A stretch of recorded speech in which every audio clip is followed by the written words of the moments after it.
Hi, folks, and welcome to First Bite, Fed, Fun, and Functional, a speech therapy podcast sponsored by SpeechTherapyPD.com. I am your host on this nerd venture, Michelle Dawson, MS, CCC-SLP, CLC, the All Things Peds SLP. I am a colleague in the trenches of home health early intervention right there with you. I run my own private practice, Heartwood Speech Therapy, here in Coletown, South Carolina, and I guest lecture nationwide on best practices for early intervention for the medically complex and fragile child.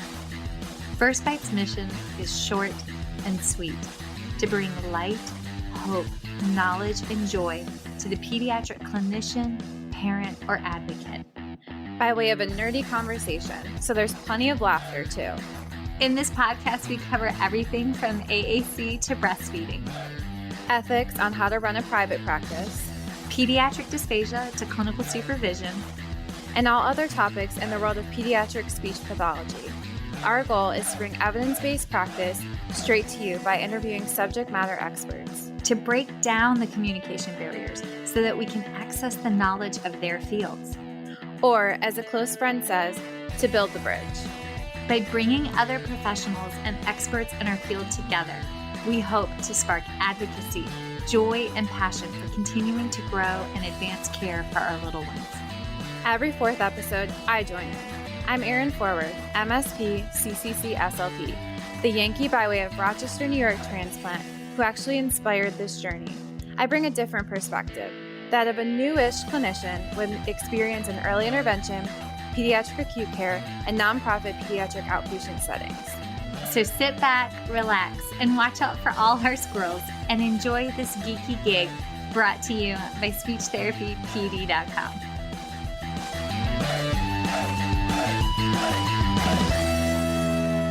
Hey, this is Michelle Dawson, and I need to update my disclosure statements. So my non-financial disclosures. I actively volunteer with Feeding Matters, National Foundation of Swallowing Disorders, NFOSD, Dysphagia Outreach Project, DOP.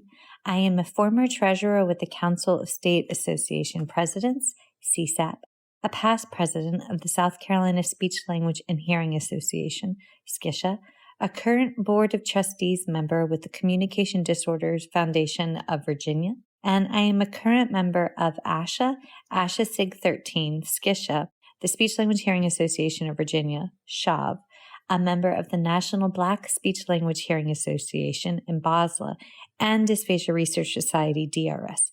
My financial disclosures include receiving compensation for First Bite podcast from SpeechTherapyPD.com, as well as from additional webinars and for webinars associated with Understanding Dysphagia, which is also a podcast with SpeechTherapyPD.com.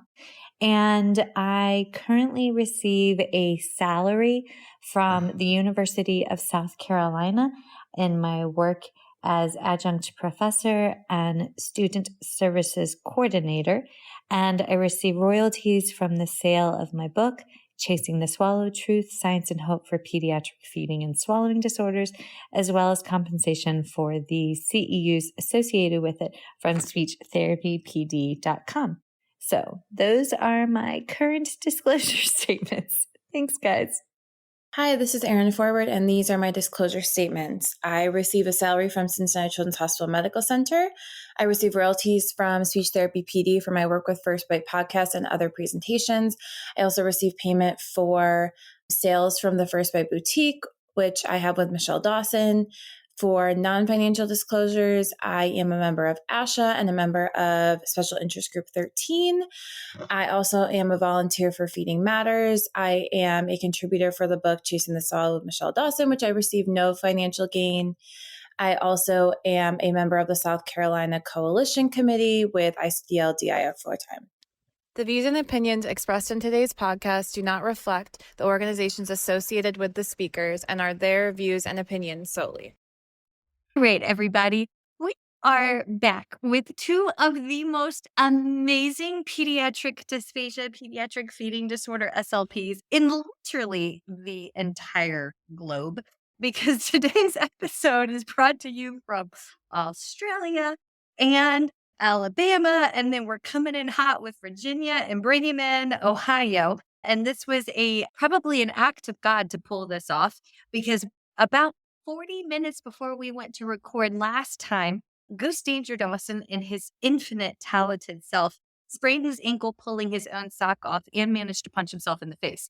So this has been like, that's There was a tornado before that. There was a tornado before. Oh, we had another tornado touchdown about a mile and a half. And then last week, in the foothills of the mountains, they shut down the main road in and out because of a mountain fire. So this has literally been quite the move to Virginia. All of the natural disaster happens. Although my husband assured me when we moved here, this was supposed to be the safer place given global warming in the next 50 years. I think it's just going to be trial by fire, literally, until we get there. But yeah, so hi, patient and kind and gracious. And I think we'll just go alphabetically, because I feel like that's the best way to do this. There's me, there's Erin, and then we have Memorie. So Memorie, can you please introduce yourself and where you're at and all the good details? Absolutely. I'm Memorie Gosa. I'm the chair of the Department of Communicative Disorders at the University of Alabama. And I teach pediatric dysphagia and voice disorders and other courses as needed here. I've been in pediatric dysphagia and feeding clinically and doing research for the last 20 years. And most recently have been working with Jeanne there in Australia on how do we assess PFD. It's such a broad term to be so inclusive, but trying to understand how to operationalize the definition such that we can identify kids in our outpatient clinics. Yes. And folks, the reason we have a pediatric feeding disorder and a pediatric dysphagia track at ASHA is because of Memorie. She was the original chair of that track for the first 2 years. So thank you for laying a awesome foundation for all of us to be able to have a place to grow and propel our field. So that is much appreciated. And then we have Jeanne, who it is bright and sunshiny early there in the morning while it's shutting down time for all of us. So Jeanne, thank you for waking up early and being with us. That's okay. It's nearly 8 a.m. here, so it's not too bad. Not too bad. So you just want me to tell you a bit about myself? Yeah, please. Right. So yes, my name is Jeanne Marshall and I'm located in Brisbane, Australia, which is kind of about halfway down the east coast of Australia. I have also been a clinician for a long time, 20 years as well, and have had this passion for pediatric feeding for a really long time. I've worked across a range of different settings in schools, in private practice, and then in a tertiary hospital as well. And then more recently have transitioned into this wonderful, it's called a conjoint research fellow position. So my position is half funded by our local tertiary hospital, tertiary children's hospital, and our university. So I work across both of those settings and really have been trying to forge my research program in pediatric feeding across those two settings, kind of really doing research that's very relevant right at the coalface. So it's been wonderful. And it's been wonderful to work with Memorie through that process too. Thank y'all. And you've been talking about teletherapy, because I remember we had talked about that previously. And y'all, just got to say, the States have a long way to go to play catch up to the groundbreaking work that Australia has done on just improving access of care. What the research that's coming out of there is just profound.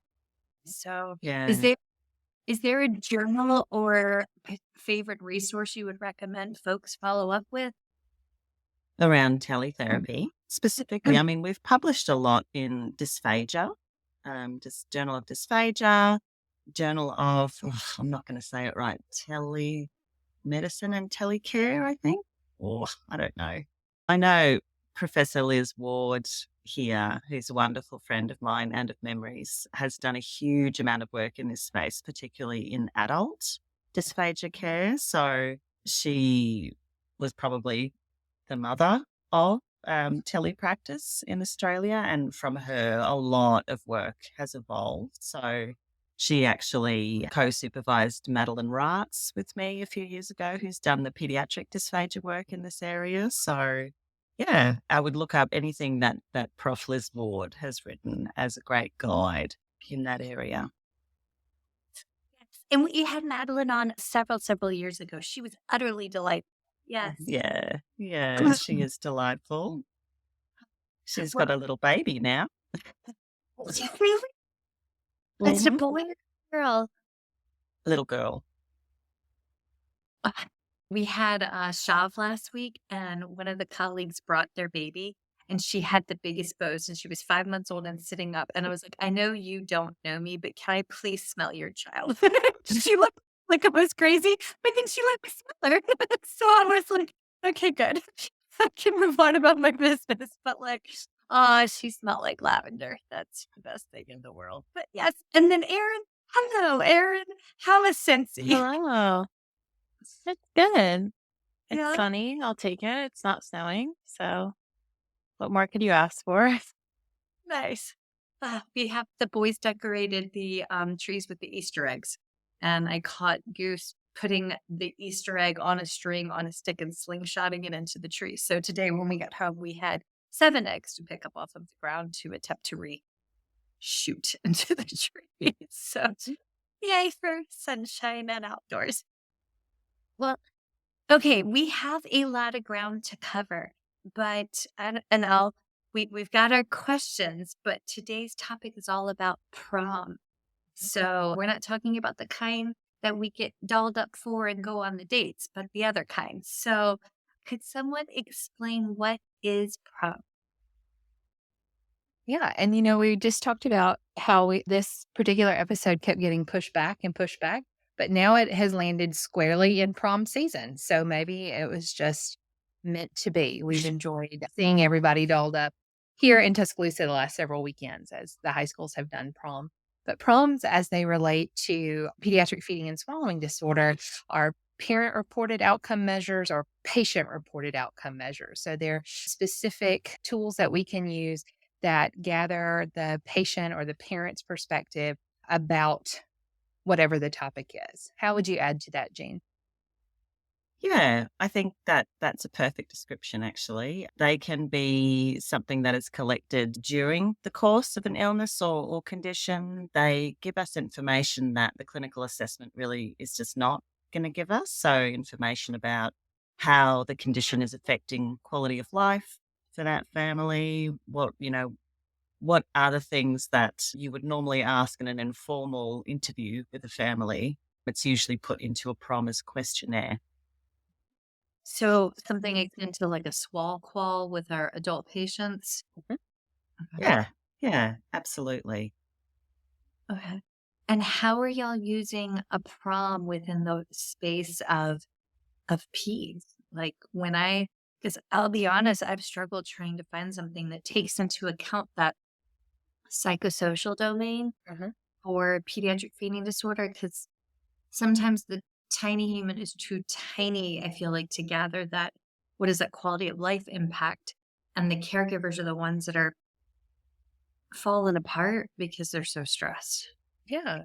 Well, and in pediatric populations, specifically in infant populations, feeding is in dyads. And so it includes the mother or whoever the primary caregiver is. Often it is the mom that's doing the majority of the feedings. So it's not just that the infant is too little to tell us, it's that it does involve this other human and their experiences around feeding. And those have an impact on feeding. The mom's feelings and stress and anxiety that can come with having a child who is a difficult feeder or has difficulties around feeding can certainly impact her feelings around feeding there. So I think it's important to consider that perspective, especially in our infant.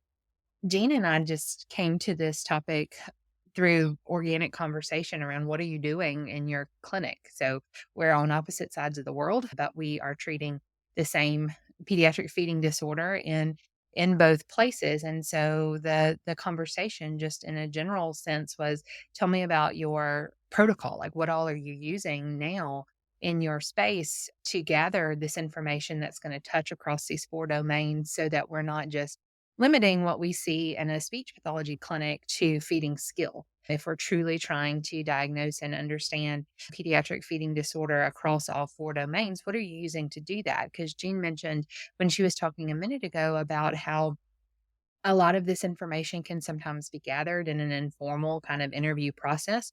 Sometimes when we're talking to families and young client, we get some of this information through just a conversation, but for us to gather it in a systematic way, in a way that's reportable and measurable across time points, we need measures like PROMs to help us do that. And we need question sets that have been vetted and have been shown to be valid and reliable for measuring the information that they tell us that they're measuring. Jeanne, what would you add to that? You are just covering it so well. Yeah, I mean, I guess, yes, as Memory said, this did come from just organic conversation about operationalizing the PFD diagnosis. So, what do we use? What should we be using to try and measure these types of things at the beginning of a journey with the family of a child with PFD? And then also, what can we use to measure the impact of any treatment that we're providing to them as well? I know there are just so many different questionnaires and things available in the literature. And what has been found when people have done surveys and that sort of thing is that lots of people are just making them up as well. So we wanted to, through this work that we've been doing, try and figure out which are the best PROMs that we should be using to try and capture this information. Are there PROMs out there that, as Memory was saying, are the strongest ones from, being valid? Do they actually assess what they're supposed to assess? Are they reliable when you use them over and over again? Are they capturing the same thing? And then are they responsive to change? So when you use them over different time points with the child, are they showing us that things are improving or not improving, etc.? So yes, that's kind of what evolved from our conversations, is this big review that we did to capture all of the information about the different PROMs. We did do that specific to feeding skills in the end, Memory, because the whole area of PFD is so broad that, we would have ended up spending about 10 years trying to categorize all of those different PROMs.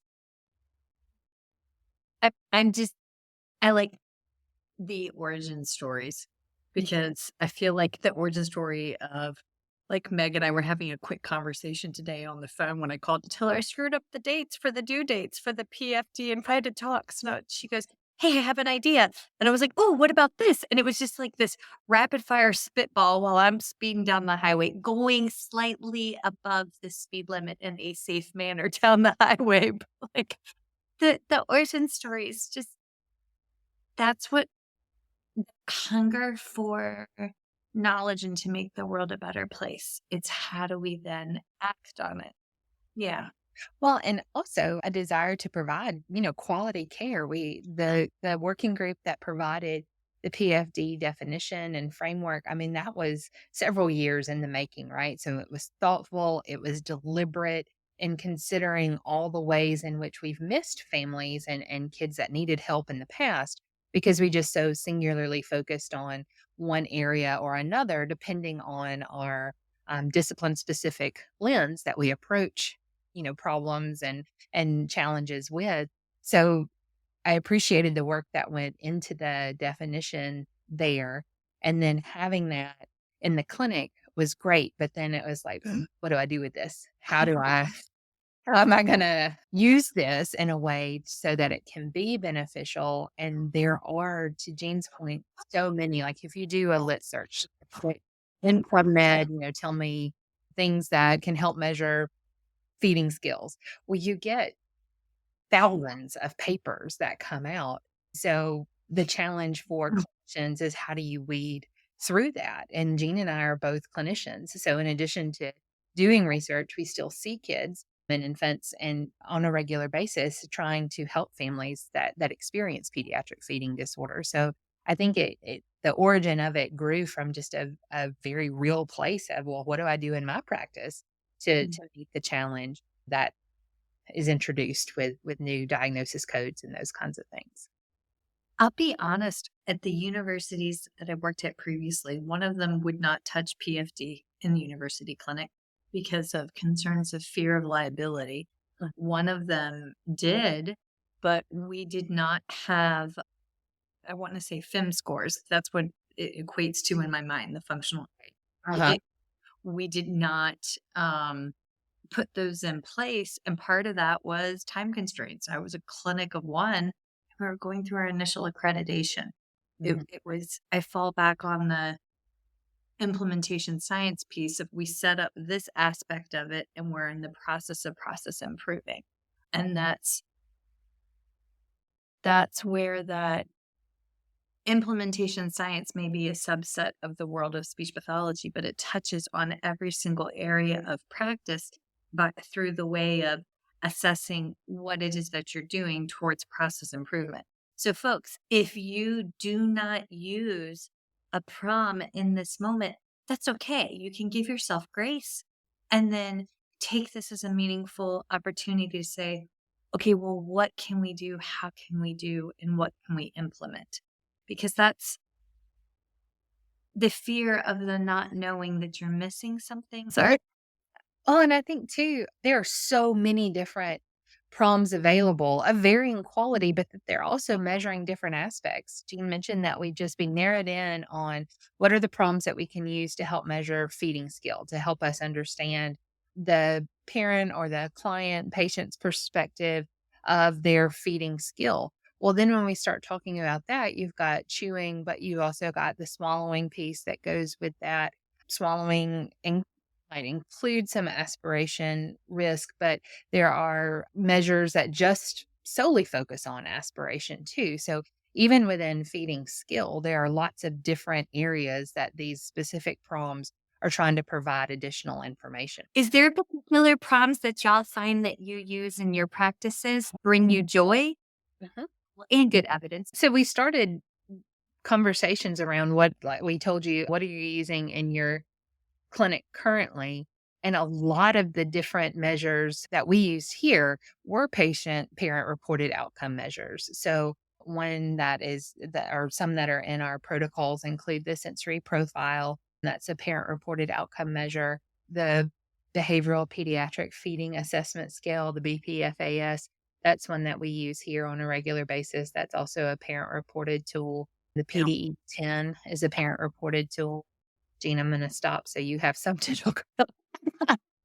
Yeah. Oh, I mean, there's so many. A lot of the ones that are on that have been developed by Paydos and Suzanne Theuer, Haley Estrom, those tools are all parent-reported tools as well, PROMs. So, and a lot of those have very good psychometric data and are freely available. So a lot of those are the ones that we usually end up recommending and using quite heavily as part of clinic.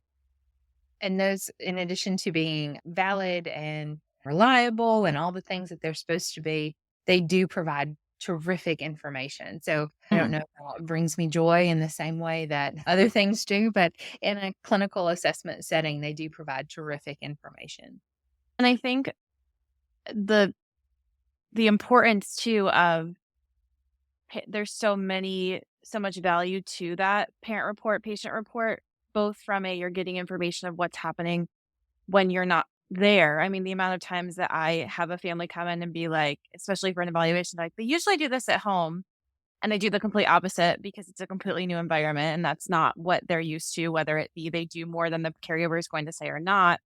But then it also provides opportunity to measure what's the caregiver's understanding, what's their cultural expectations, what is mealtime like. It starts to open up that door of better understanding between the clinician and the family of what are you expecting? What is your understanding of this measure? What are you seeing at home?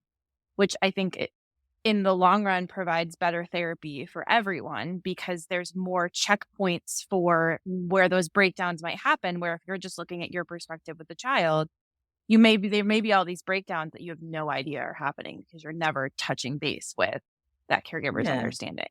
And it's not to say that the clinician's perspective is not important, but it's the combination of those things that really makes a comprehensive assessment. Totally agree. And as you say, Erin, that PROM can really just open the door to lots of conversations as well, can't it? One of the features of the behavioral pediatric feeding assessment scale that I really appreciate is it gives a statement. It'll say, like, my child eats fruits. And you might say 1 to 5, they do it all the time or they never do it, right? And so you rate that. But then there's a follow-up question for each of those statements. And the follow-up question says, is this a problem for you? Yes or no?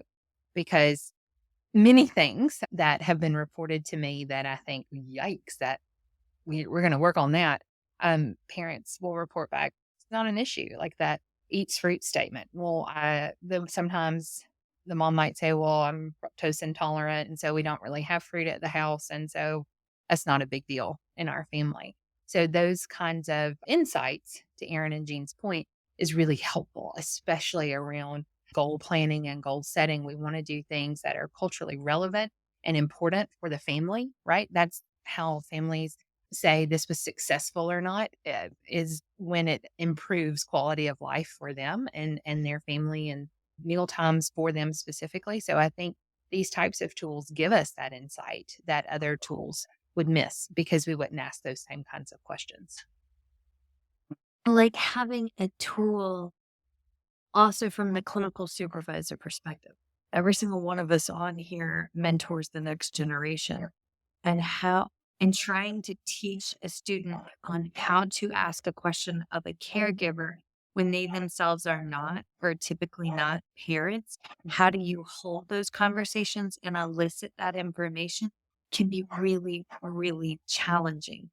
But if there's a tool that kind of guides you, and in my head, coming from the world of EI, it reminds me of like the family guided routines-based intervention and the tools that are coming out of that sphere. Like that, it's just awesome to watch their eyes light up when they were like, oh, I get it now. And they start piecing it together. Yeah. And I think it also teaches some really critical interviewing skills, recognizing that sometimes you're going to be in situation in the home is a great example. Doing early intervention therapy where you may not have the tool in front of you, but you've trained around the types of questions. And then it leads you to those follow-up questions, I think, that are important. So using these types of tools for their intended purpose, yes, but then also I think it helps to train the types of questions that you want to ask families as you're considering what's important to them around meal times. So I feel like the follow-up question is, should I use a PROM in my clinical experience? The dog is very enthusiastically shaking yes now that the arch nemesis has. Yes, I think we would encourage that, yes, as part of your clinical assessment, we would advise you to use PROM wherever possible. And we would advise you to use a PROM that's considered to be of better quality, so valid, reliable tool that's gone through proper psychometric testing. Yes, which probably, go. Are you allowed to recommend some, or is that a conflict of interest, or should I just pretend I did not ask that question? No, we could absolutely talk through some of the ones that scored highly on the assessment, but I think it would be important to talk a little bit about the assessment tool that we use to determine quality and whether or not the tool met these different criteria that Jeanne was just talking about. Because I think it's not a secret tool or something that you have to have a whole lot of specialized training to use. It's a tool that's really available, in the literature and out there. And it's called Cosmin. Jeanne, do you have the abbreviation definition for Cosmin? You know what? I was just looking it up and now I've lost where you all are. So I'll find you in a minute. I have Cosmin Bible here on my desk. Oh, good. You read it out. So much. Texas-based. Hold, please. I will find it. This reminds me of the mnemonic when it's the O to touch and feel. And it's for the 12 cranial nerves. Like, I know them, but like, just let me pull that from the recesses of my brain. Yes. Well, Cosmin has been out since 2005, I think, and it stands for the consensus-based standards for the selection of health measurement instruments. And it is an initiative that was started by an international multidisciplinary group of researchers with the aim to improve the selection of outcome measurement instruments, both in research and in clinical practice. So that was the goal. And it's been updated since its initial introduction into the literature in 2005. There continues to be a working group, a steering committee that meets to update the different tools that are there. So to use Cosmin, it involves reading the different. First, you have to identify all these papers. So we worked with a research librarian to develop our search strategy and narrow it in so that we were able to identify. I don't want to say all because that sounds so definitive. Yeah. Most As of many as we could. Yeah. as we reasonably could, tools that were available that were specific to the PROM tools that were available that were specific to feeding skill. And so the librarian helped us to do that. We also had some research assistants in Jeanne's lab that were helping to put this information in there. So once we had the tools identified, we did a screening. So it was much like an evidence-based systematic review, right? You had a systematic structure in place that helped you find the articles. You did a title screen first. A lot of the information or a lot of the papers could be excluded based on that title screen. And then we went through an abstract screen. Additional articles were removed after that. And so then we were left with our final set of tools that are PROMs that we were then using this Cosmin framework to evaluate. So the Cosmin framework helps you to identify how the tool was developed. So Jeanne said earlier, a lot of tools sometimes are just made up. Well, yes, all of them were initially made up, but how they were made up matters, right? So who was involved in that conversation? What disciplines were represented in creating the questions that were put onto the paper? Then how were those questions tested? Were parents of children that were going to be filling these out part of the pilot process? What types of changes were made after the pilot data was collected? How was the pilot data collected? Was there blinding used? What was the rigor around data collection for that? How many parents were part of that? So that is the initial part of the Cosmin tool, is helping us to understand how the tools were developed and what kind of rigor was used in that. And that's not to say that those that didn't score high in that area weren't necessarily done with careful thought and consideration, but those that scored higher, that increases your confidence in the way that the tools were created. And the authors of the Cosmin memory really assert that element, like actually involving people with lived experience of pediatric feeding disorder or being a parent of a child with pediatric feeding disorder, that element is a really, really essential component of a PROM. So those PROMs that did have good, it's called content validity, the much stronger performing PROMs. How long did this take? This A took really long time. Y'all both just were like, nah. again, this now lives on my desk. Because when Jeanne and I meet every 2 weeks, we refer back to this tool often, right? And because it seemed easy enough on the surface, you're just answering questions about the tools, but the terminology that different disciplines use and the way that tools are described and what one group calls content validity, maybe what another group calls construct validity, might not have been included in descriptions in some papers. So it took Jeanne and I a long time, especially as we were getting started, to go through them and to buy these pieces. And with the Cosmin, you are coming to consensus together. So we would rate them individually, and then we would meet together and look at how we rated the different tools. And if there were discrepancies, and there were, especially in the beginning, as we're learning the tool and what all of the terminology means, then we would have to have it out with one another about who's right or who's wrong, or was the answer actually somewhere in between the two ratings that we assign. So it is a lengthy process. Yeah, it did. It took, I don't even know how long it took. I don't like to think about it, Memory. I feel like we started kind of mid-2021.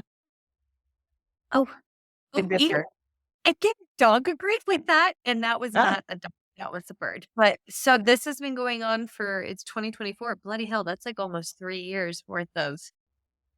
Right. Oh, we finished and published the PROMs review. So that one we're done. That one's available. But now we've been working on looking at clinical assessment tools. So we're in the final stages of finalizing the evaluation of all different clinical assessment tools that are available.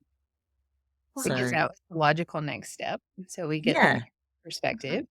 But then what are you using in your clinic? And there have been many evidence-based systematic reviews published on the different tools that are available for children under 6 months of age, and those that are over 6 months of age, and those that are, transitional feeders versus full, like, adult diet feeders. So there are lots and lots of tools there, and there's lots and lots of information about from an evidence-based systematic review standpoint. But what Jeanne and I were interested in specifically is, okay, if this tool scores well, and there are plenty that comes out and says this tool works, is it available? Because a lot of our tools are no longer in print, or they're expensive, or they require training, for us as clinicians to use them to have them have valid results, and for us to use them reliably, we would have to go through training. And that information is not readily available from the systematic reviews that are out there. There are really good systematic reviews there, but the clinical nuance of the tools was not captured in a lot of the reviews that we read. And so that's what we're trying to add with the Cosman review of the tools that we've identified, is how did they score? And then clinically, can you get them? What kind of training's involved? What kind of financial investment is there? And then what populations were these tools designed for? Because many of them, score out and it says this is a valid and reliable tool to assess clinical feeding difficulties. Great.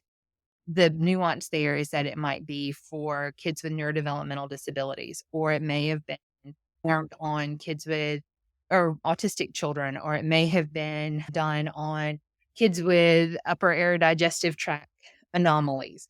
And so the population really matters. And so in the work that we're doing, we're trying to organize that information.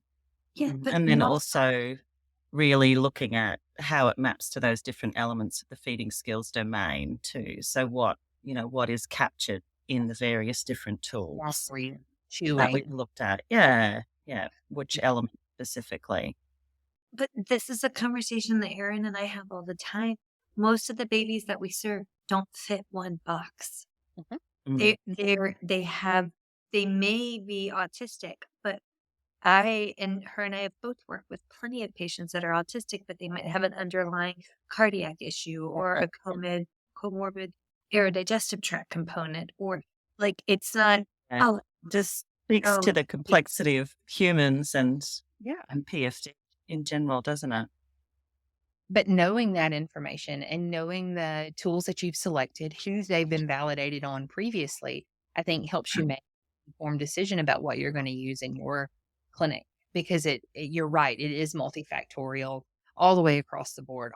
Usually that we work with, there's something from each of those 4 domains that are impacted for this child and their family because of their feeding disorder. And so understanding how to quantify or describe all of the different issues then helps us to track those issues and improvements that the child makes in those areas, so that we can show gains that may not be just readily obvious if we're only using a clinical assessment. That's where the PROM piece is so important. Well, then my next thought is this unique just to an outpatient clinic, or what about our inpatient colleagues as well? Yeah, it's important, I think, across all of our different settings, but the tools that you may use are going to be different and the focus is going to be different depending on the Yeah. setting. I've worked in an inpatient and, acute care environment. So as Jeanne, probably you guys have Mhm. it. Well, in addition to working early intervention and now working in in an outpatient base, I think the full weight and the full impact of PFD is felt more so in our outpatient settings than in our inpatient settings, because in an acute care setting, the focus is on nutritional adequacy and safety and get them home, right? Because that's where they're going to flourish and that's where they're going to have a better chance of improving across all the other areas if we can get them, out of this kind of artificial medical environment. So I think while all of the aspects are important across all the different settings, I think in an outpatient arena is when you're going to have the best opportunity to impact and improve across all of those settings. And your scope, like I now in my role am inpatient 2 days a week and then CR inpatient to outpatient transition. And it's been very eye opening.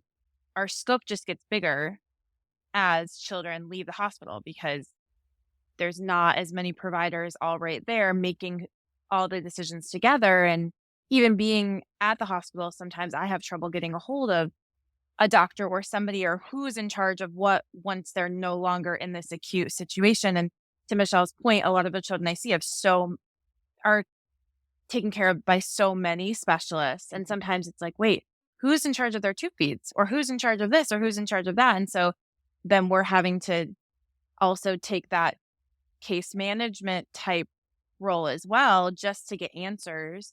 And I think I had to learn too. I mean, the surgeries that we do at the hospital that I'm at are some of the most complex surgeries I've ever seen. Mhm. And I love being in both settings because it reminds you of the difference of your perspective as children go from one setting to another. Whereas you have to be very niche in that inpatient setting when you're on the complex airway floor, on the cardiac floor, because there's so much to know, but then you almost forget what it is that is so specialized that you understand that maybe the outpatient therapist isn't going to know, and that's okay. They may know they had a big cardiac surgery. They may not know all the intricacies of the surgery, but it does shift so much to that point.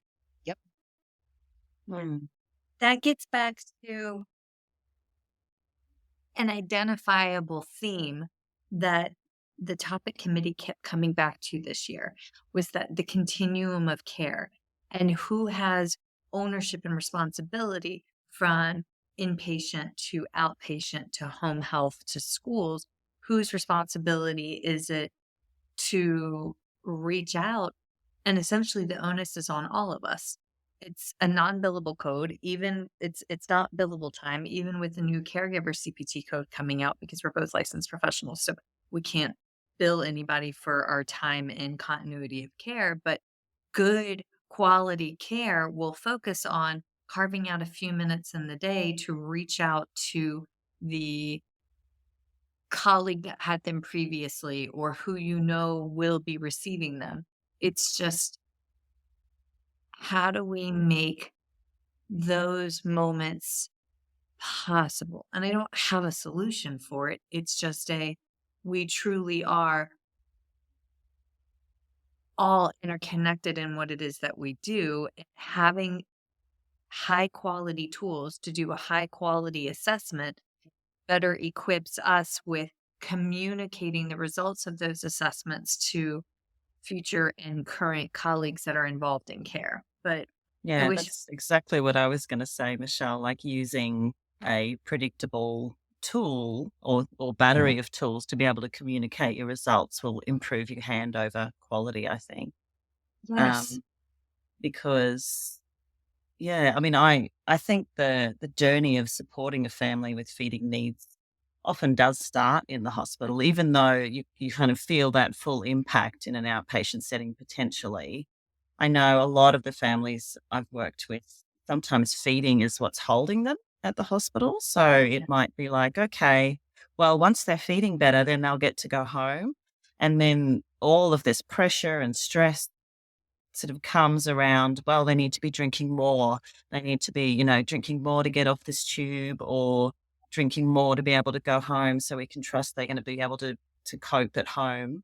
And then, things can fall apart in terms of communication, but the parent's at the center of this really complex storm. So, yeah, it's really, really tricky, isn't it? That sort of whole continuum of care. But I guess we've always got to remember that the parent and the child are at the middle of that. Too, Michelle, what you and Aaron are speaking to is kind of phase 3 of what started with a conversation around what do you use in your clinic to evaluate kids with PF, is around the outcome measures that we should be reporting. What are they? What are the metrics that really let us know that a child is making progress towards a more functional feeding situation for that family? And that can look like a lot of different things, right? So the goals are individualized to what is that family's definition of successful feeding. What does it look like for that family? And so Jeanne and I, along with our colleague Pamela Dodrell, have talked about what's the outcome measures that we should all be discussing, so that when we do these handoffs, we can say they're currently doing XYZ. The goal is for them to do ABC, so we can communicate the same way around that kind of centralized outcome measures set. Mm. And then I'll add in the piece, and I'll toot Aaron's horn. I hate writing goals. Honest to goodness. I mean, I hate writing goals because I came from the training of deficits based. I was taught to write deficits based. If a child fails this on a standardized assessment, or they fail this on a clinical swallow, then that's what you're going to write the goal for. And good Lord, I remember administering the PLS-4 and writing 12 to 15 goals because that's what we were trained to do. Yeah. So glad we don't have to do that anymore. But Aaron writes the most beautiful strengths-based goals I've ever seen. So I get her to mentor me in that, but it's that advanced training that you did. I know you told the training that you did from like DIR and like the trauma informed care, but like her goals make it feel more tangible. That I don't know, it just feels hopeful when you read them, as opposed to some reports when you read them and it's just, I don't know, they leave you with a pit in your stomach about where the child currently is as opposed to where we could go. So yeah, just thoughts for the conversation. Well, Trent. I was going to say on that too, like, I think, and I always say this, that our first job is to understand where the family is. Yep. Because it's very easy to do an assessment and be like, this is what the child's not doing, or this is what the family isn't doing. But how do we work to understand what is working and what they've been going through and meet them there? Because just like with anybody, with any child you're working with, any family, if they don't feel understood, they're not going to trust you and they're not going to want to follow, what they're going through. And a lot of that is just attuning and acknowledging, like, especially when I see the kids that have been inpatient, I need to acknowledge what you've been through. I need to acknowledge the trauma that you've experienced. I need to also acknowledge that you may have seen a speech therapist inpatient for weeks and you may not remember their name, and that's okay because you had a million people coming to your room. And so you might need me to re-explain what we're doing here and to not make you feel bad about it. So there's so many pieces of like, let's understand where we are. And then, and I've talked a lot about this with any type of eval. Like I do read some evals where like, I don't know who this kid is. This could be any kid. I understand what they can't do, but I have no understanding of what they're actually doing. Mm-hmm. And so that's where these, if we get these measurements too, but then use them in a way of like, let's explain what the child I might see is going to be like. Because if it's just an eval report that says they can't do this and can't do this and can't do this and can't do this, that gives me no information. Yeah. And actually, it's interesting in the big sort of circling back to the big review that we did about the different PROMs, one of the things that we did was we mapped all of the different items in the PROMs to the ICF model. So we looked at, okay, does this measure just elements of impairments? So, eating and drinking skills, can they chew, etc.? Does this measure elements of activity? So can they use these skills within a meal? But then does this also measure elements of participation? So, does this impact them being able to go out to dinner? Can they go on a holiday? Can the family get a babysitter? That sort of thing. So we actually found that unfortunately very few of the PROMs actually included participation items in their measures. Yeah, there were a couple though, and they are described in our review. So we would encourage you to use PROMs that do capture elements of social participation, just because that is such a major part of PFD that's really emerging at the moment in the literature as something that's just so important for us to measure and so important to families as well. So can you recommend your top tier, so to speak?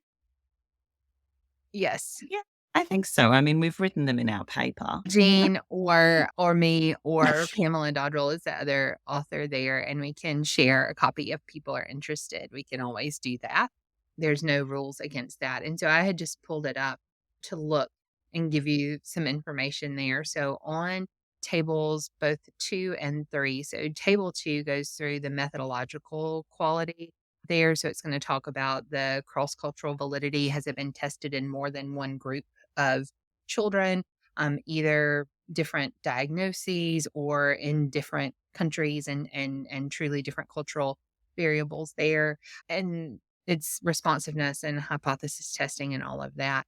And then in the other table, there's the scoring methodology that gave us information about quality of the tool there, so parents can get to that. So one of the tools that I remember is the feeding impact scale. That's from Estrom and colleagues. It gives some information there about feeding impact on participation. And then the FSIS, the left and Greif tool, so gives some information about a child's or the impact of the feeding difficulties on the family's ability to participate in things that are important to them. Yeah. I think those were the main ones, Memory, that captured those social participation elements. So the feeding impact scale, does not look like it cost anything. No, it doesn't. It's freely available. And then what was the other one? You said it so fast, but my fingers were too slow. Feeding Swallowing Impact Survey. That's And also freely available. Yeah, so you should just be able to get it through the primary paper that reported that in the first place. Okay. And came out in the dysphagia article. And then I think a lot of these, looking at our list now, I don't believe that any of them required purchase. That'll be different in the paper that we're working on now, where we're talking about the clinical assessment tools. Some of those you purchase or go through training specific to be able to use them. But the PROM tools were available in the literature. We were able to access them without purchasing anything separate. And I know that evidence-based care is important. And it's also difficult for clinicians that aren't affiliated with a university or like a teaching hospital to access, research articles. So I think it's important to remember that you can always email the author and they can share the article with you. And I will not speak for every researcher everywhere, but I'm always happy to make sense. Me too. Nobody cares. You're like, hey, can I get a copy of this paper? Yes. And would you like the rest of my papers to share with you? You can always reach out to the first author and they can share the paper with you. And so if it's behind a firewall and you're interested in it, then you can do that. Yeah. And as an academic, Memory, it's actually one of the things that at my university anyway is a measure of impact. So how widely your research is being felt in terms of, are people contacting you for it? Are people sharing it on social media? Are people talking about it? That is all really important in terms of the impact that you're having as a researcher in the world. So always welcome to contact me. Last week, it got brought up about the ivory tower, came up in a conversation. So, folks, if you're not familiar with the ivory tower, it is the concept or notion that research is done essentially for the sake of research to be hoarded and to be holden in an ivory tower. However, I have found the opposite to be true within our field of PFD. I have found that those that are doing the research truly want to make it clinically applicable and that everybody wants to share to get the word out to improve what it is that we're offering. So I've seen Rapunzel. Every time anybody says ivory tower, I'm like, I met Rapunzel's. So like the happy Rapunzel, not the grim fairy tale version where like everybody dies. All of the researchers that I'm aware of came into this with good intentions, right? Like they were interested beyond the information that was currently available. And so then took on extra training so that they could add to the information, that's in our profession that clinicians can use, basic scientists too. Like everyone has a goal in mind. And I can tell you, you could guess just from us talking about the kind of the slog that was going through this process. Nobody's doing it just to have it sit on a shelf and it not be applied to the world at large. Even basic scientists, clinical researchers like Jeanne and I mean, everyone is working to impact something specific. So I would encourage and say reach out to the researchers if you need their papers or have questions, then that's part of what they do in an academic setting is to provide that information to the public and to disseminate the information broadly. Yes. So can I be nosy and ask what you use in your clinics? Yeah. So I can tell you here that in our comprehensive assessment, we do something called the Adapted Pre-Feeding Skills Checklist, which is something that was introduced by Dodrell and Marshall and some of her earlier work on is it called the HELP study that you guys did, Jeanne? And yeah, that was long time ago. That was their tool. So we used that here, and we've done some internal work to validate that. That's not published yet, but that's our measure where we're looking at feeding skill. That's the tool that we use here. We use the Parent Stress Index to give us information about parent health and how they're managing the stress of having a child that has feeding challenges there. We use the sensory profile to give us information about sensory domain. We're particularly looking at the oral sensory processing area of that tool, but the tool in general gives us great information and helps us make informed referrals for occupational therapy since I work in a speech clinic. Here, we also do a general developmental kind of screening tool, but it's a PROM that parents fill out. It's the developmental profile. I think we're on version of now, may still be 4, but developmental profile 4 or 5. That gives us that general information. We do the behavioral pediatric feeding assessment scale, the BPFAS. And then we also do a bit of an unstructured snack opportunity where we ask parents to bring food from home, something that they know their child likes to eat and something that they would like for their child to eat, something that their family eats that they want their child to enjoy as well. And then we let them eat together without us in the room, and we go back and evaluate for specific behaviors, that may be interrupting the feeding process. I think that's everything off the top of my head. So then the immediate clinical soup question where that head is, how much is sent home for the caregivers to fill out in advance versus in the moment versus what do you pick up on the follow-up session? Yeah, we send all of the things that the parent can fill out themselves that don't require like an interview type response home ahead of time. Now, they don't always fill it out ahead of time, but we send it out at least a week in advance. Put instructions to say, take your time, maybe one a day, fill these things out and bring it back with you. There's also a structured interview, and we use the ASHA CSE clinical swallow evaluation report template as a guide for evaluation questions that we ask the family to get developmental history, feeding history, and just general medical history there as well. It's incredibly comprehensive, but that's what the purpose of a dynamic assessment is. On our second session, we follow up with a modified version of the McWilliams routines-based interview to like hone in on where in the course of the day are your specific breakdowns. But that also allows us to add in the questions about the language. Because I mean, most kids that you're seeing, there's the language component in conjunction with the feeding. Yep. And so it allows us to kind of, okay, well, while we're doing this two birds, one stone concept, where is the communication breakdown? And is the mealtime even more impacted by when emotions are high and we don't have the vocab, we don't have the communication. So, but I now know I'm going to order. Dr. Williams is here at the University of Alabama. Yeah, he's in the College of Education.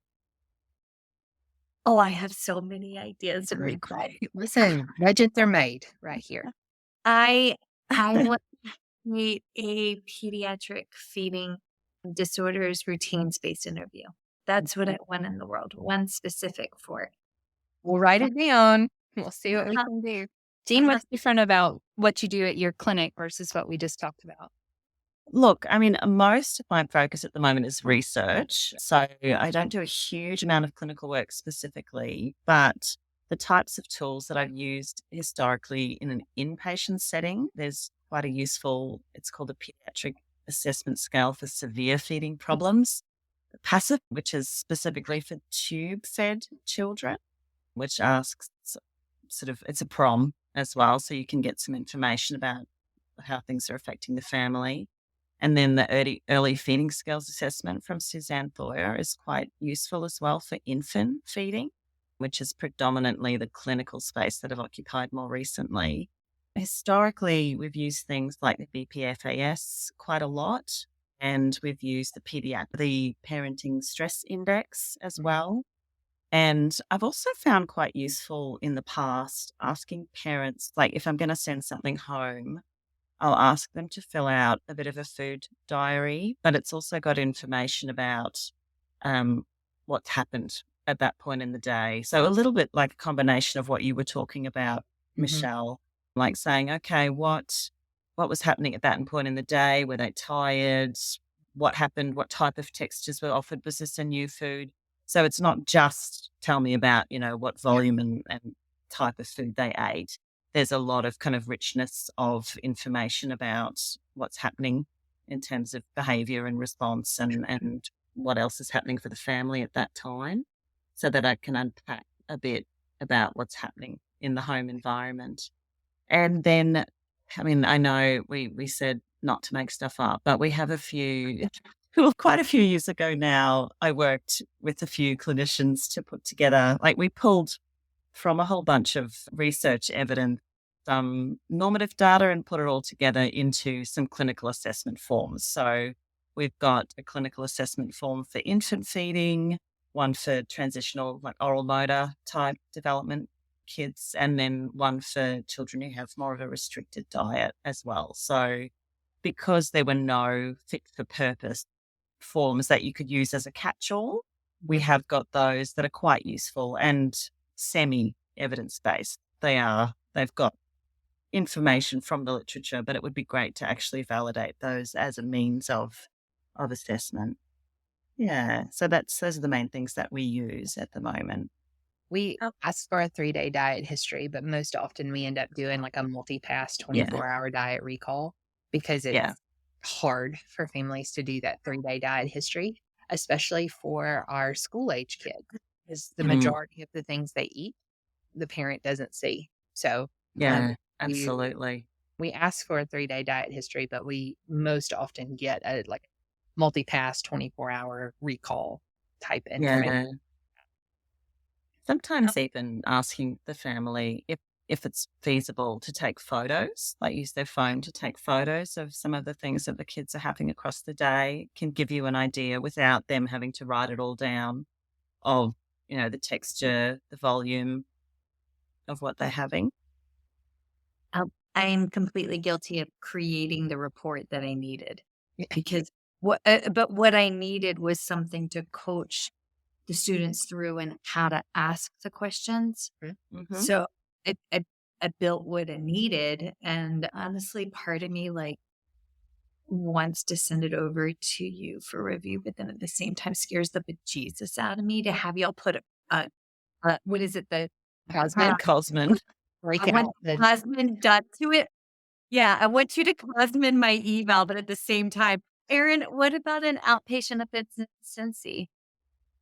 Well, I think that I will very likely take a lot of this information to our outpatient clinic because we've done a lot of building our own. And, we've been very lucky at our clinic to have a lot of information from Claire Miller, who's really grown this clinic. And so I think that I've talked a lot with my manager about, I use the parental stress index with my families, especially in our inpatient to outpatient program, because that's a big measure. We've been, because the other thing is when you're building a program, what are we measuring the success of the program? Like, what does this look like? Especially with these patients that mine specifically my goal is not necessarily within this program to get them to their most optimal outcomes overall. It's really to get them feeling comfortable with feeding after they've been in the hospital so that they feel like they have more control over that. So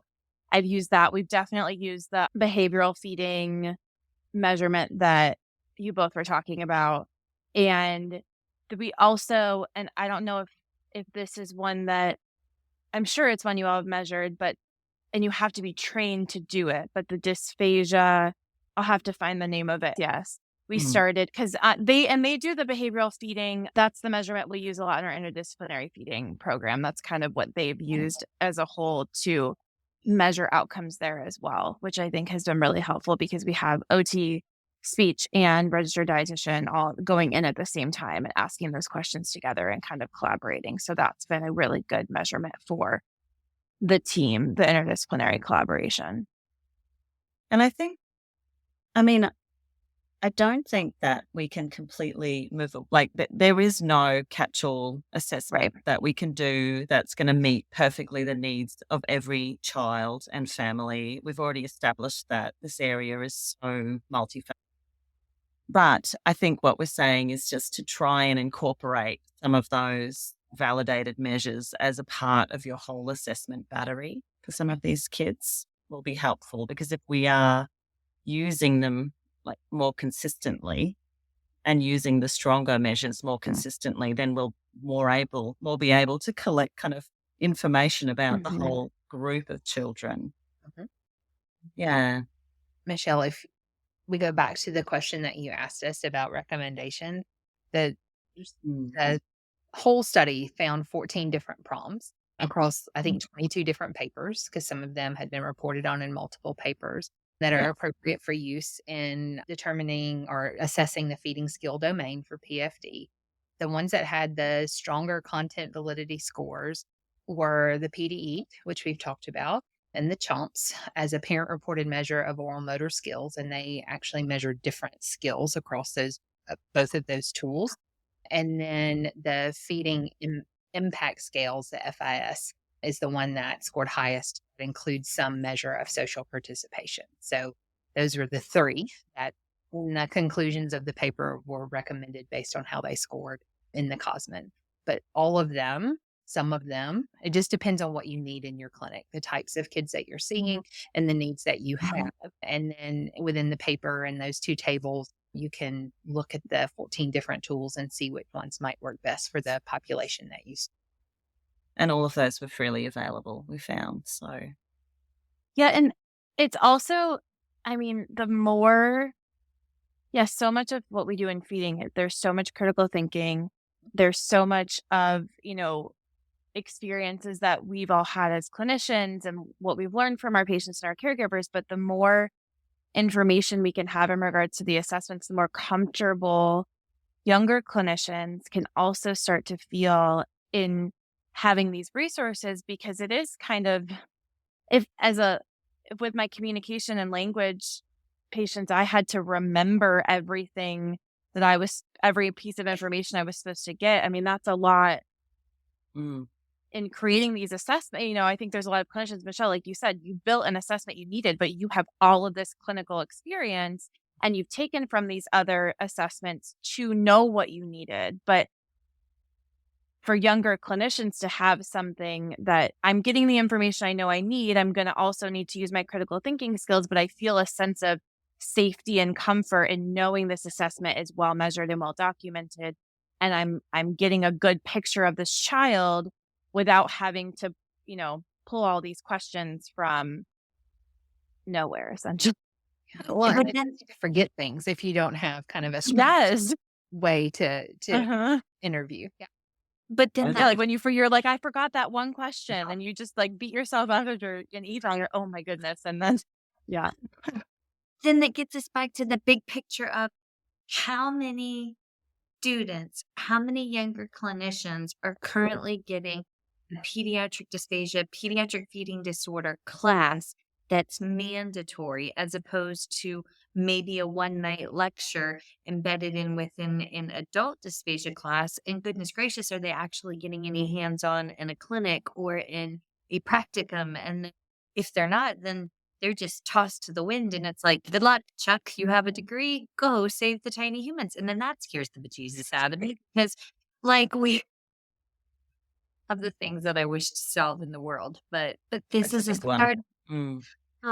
Oh, I have so many ideas. On that note, if somebody, because I do realize that we're all over on time, if somebody has additional questions, is there a way that they could reach y'all? How would you prefer them to contact you?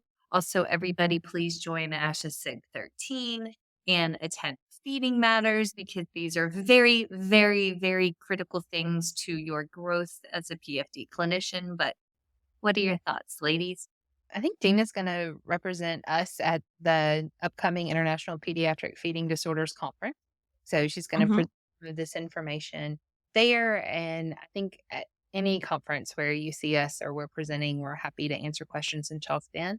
I'm happy to talk to people through email, but I'm slow in email because you get so many that are like actually job or student related that have to be addressed in your 8-hour day. And so oftentimes that can be a slow way to respond, but I'm happy to do that. I'm happy. I'm happy with email as well. It's totally great. Thank you. All right. Now, next very important question. If anybody has, as my grandma calls it, a little bit of mad money lying around, or extra pocket money at the end of the month, but is there a scholarship or an entity where you would recommend that they could donate it to? Well, I mean, Feeding Matters is an obvious first place because I feel like they're doing such good work around PFD. Another one that I would promote because it benefited me in the past is the ASH Foundation. So they are providing scholarships to clinicians, to researchers, and to students to help advance knowledge in our field. And so I think they also do terrific work and are great stewards of the money that they have. What about in Australia, Jeanne? Oh, look, I usually suggest people donate to Feeding Matters, actually, in the absence of having anything else that's PFD specific. That's usually my area for advocacy. Folks, if you want to learn more, we've had Feeding Matters on a couple of times in the past. So we always recommend you go check out those podcast episodes. But last year, we also were fortunate enough to have the ASH Foundation come on. And we had some recipients of the scholarship donations to come on. And it was a panel discussion about where that money went. So I can tell you right now, if you get on the wild world of the internet and read all about the naysayers of ASH or ASHA or the ASH Foundation, this is the hill that I will die on. Nothing's perfect, but they are doing really, really good work in the process. So I would recommend that scholarship. So also a couple of my students over the years have been recipients, and that's just, that's delightful. Yeah, it makes a big difference in master's degrees and in doctoral study when you have scholarships to help you through that.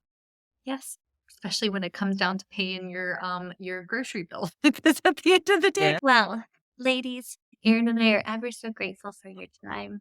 And thank you for sharing. And we will see y'all. Folks, if you haven't done so already, be sure to check out the First Bite podcast on Instagram. You can catch upcoming episodes or whatever delightful initiatives that we have taken on. Erin and her sweet friend Taylor are in the process of setting up, I think it's bi-monthly, a book reading club that will be turned into episodes. So to grow our skill set together and kind of be nerdy SLPs together. So stay tuned there. And everybody, thank you so much. Thank you. Thank you. Thank you for joining us for today's course. To complete the course, you must log into your account and complete the quiz and the survey. If you have indicated that you are part of the ASHA registry and entered both your ASHA number and a complete mailing address in your account profile prior to course completion, we will submit earned CEUs to ASHA. Please allow 1 to 2 months from the completion date for your CEUs to reflect on your ASHA transcript. Please note that if this information is missing, we cannot submit to ASHA on your behalf. Thanks again for joining us. We hope to see you next time. Feeding Matters guides system-wide changes by uniting caregivers, professionals, and community partners under the Pediatric Feeding Disorder Alliance. So what is this alliance? The Alliance is an open access collaborative community focused on achieving strategic goals within 3 focus areas: education, advocacy, and research. So who is the Alliance? It's you. The Alliance is open to any person passionate about improving care for children with a pediatric feeding disorder. To date, 187 professionals, caregivers, and partners have joined the Alliance. You can join today by visiting the Feeding Matters website at www.feedingmatters.org. Click on PFD Alliance tab and sign up today. Change is possible when we work together. That's a wrap, folks. Once again, thank you for listening to First Bite, fed, fun, and functional. I am your humble but yet sassy host, Michelle Dawson, the All Things Peds SLP. This podcast is part of a course offered for continuing education through speechtherapypd.com. Please check out the website if you'd like to learn more about CEU opportunities for this episode, as well as the ones that are archived.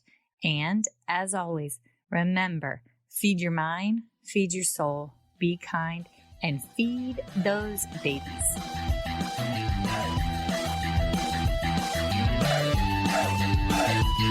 Hey.